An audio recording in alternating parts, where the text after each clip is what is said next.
one of my favorite quotes from Carl Jung, it's actually a quote that I used at the beginning of my first book, which was called Maps of Meaning, was that if you take a personal problem seriously enough, you will simultaneously solve a social problem. And this bears on your point, because it's not like your small family, even the relationship between you and your wife, is immune in some sense to the broader social problems around you.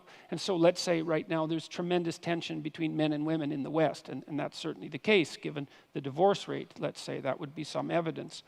And the later and later ages that people are waiting to become enter into permanent relationships.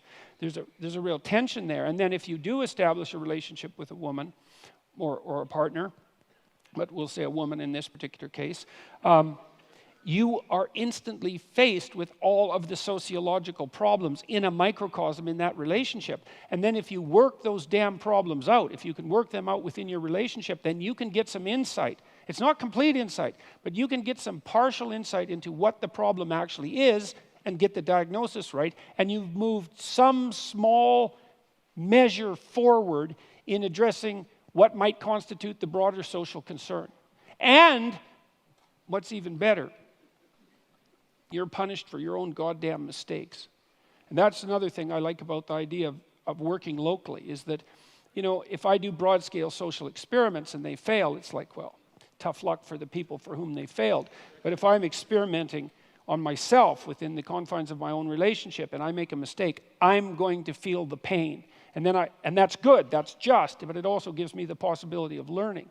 And so I believe that you do solve what you can about yourself first before you can set your family straight and before you should dare to try to set the world straight. Otherwise you degenerate into this kind of, you already talked about it, this shallow moralizing, I've divided my goddamn Coke cans up and now I can spend more money on new packaging at the supermarket, which is exactly what the psychological research indicates that people do if they perform a casual moral action. They immediately justify committing a less moral action because they've put themselves in a higher moral place. And you might, if you were a real pessimist, you'd say, well, that's why they performed the action to begin with. I think that's often true. That's associated with that shallow moralizing.